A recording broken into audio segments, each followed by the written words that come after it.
Си бил еден глушец. Живеел во кукичката на една сиромашна бабичка, во долапот во кујничката. Се прехранувал со трошките што останувале од држаниот леб. Но сепак бил среќен и благодарен, затоа што во куќата немало мачор, па глушецот можел да прави што сака и кога сака. Царувал низ кукичката. Еден ден, на гости кај бабата дошле нејзините внучиња и донеле мачор. Бабо, веќе нема да бидеш осамена. Еве, мачоров ќе ти прави друштво. И рекло најголемото внуче. Како и секој ден, и тој ден, глушецот спокојно излегол од долапот и тргнал да си бара трошки низ куќата.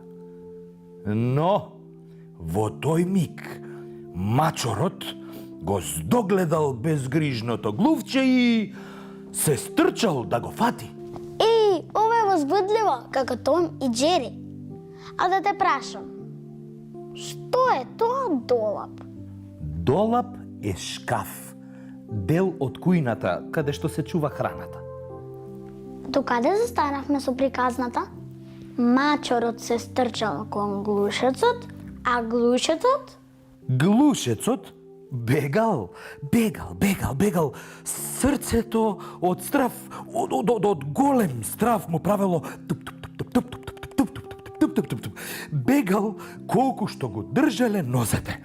А мачорот трчал по него, неколку пати за влакно не успеал да го фати избезуменото глувче. Брканицата траела цел ден низ куќата на бабата, па продолжила низ дворот и завршила во една бакалница во близина на куќата на бабата. Бакалница? Тоа е продавница. Порано, во секое село имало по една бакалница, во која имало се, од игла до локомотива. Како денешен трговски центар? Бакалница мол? Да, бакалница мол, само милиарда пати помал. И бегајки низ бакалницата, глушецот со последните сили скокнал во една кошница која висела на гредата под таванот. Се стуткал, речиси престанал да дише и со око корени очи гледал што прави мачорот. А мачорот кружел Мяу, кружел низ бакалницата, мяу. Но не успеал да го намириса глушецот. По некое време, видел, не видел, се откажал од потрагата. Мрњау. Не вреди да се нервирам за едно глувче. Се тешел гладниот мачор. Изморен од брканицата, излегол од бакалницата и се испружил на сонце малку да се одмори. А глушецот, конечно можел да здивне. Леле, јас сиромав, што ме снајде? Тиу. Зацивкал. Кај се најде овој пусти мачор? Кај бабата имав барем по некоја трошка за јадење, овде што ќе правам? Тиу. Но, кога погледнал околу себе, забележал дека кошницата во која паднал е полна со ореви. Тиу, каква среќа!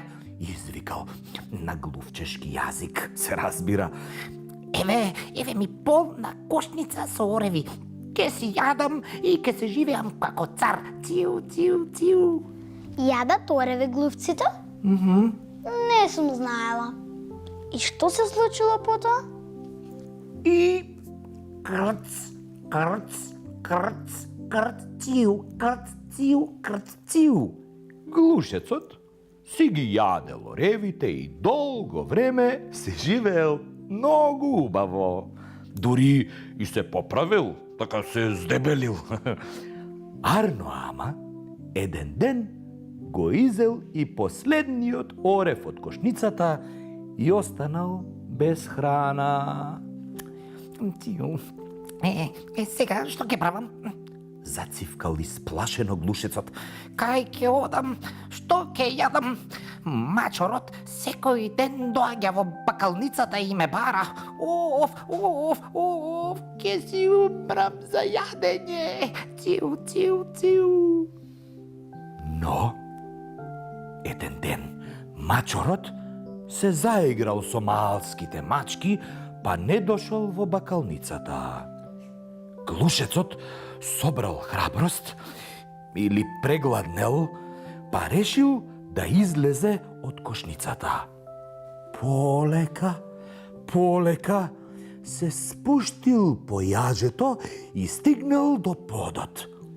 После кратко истражување, не му се верувало што видел. Во бакалницава има се и се што за јадење. Од пиле млеко ќе најдам. Радосно цивкал глушецот. Еве кај било убаво за живење. Јас се загрижив што ми снема ореви, а овде имало се што ти душа сака. Тиу, тиу, тиу. Мачорот ме бркаше за да ме изеде, а ми направи голема услуга. Арно велат луѓето, секое зло за добро. Пресреќен, мудрувал глушецот и си грицкал вкусно сиренце.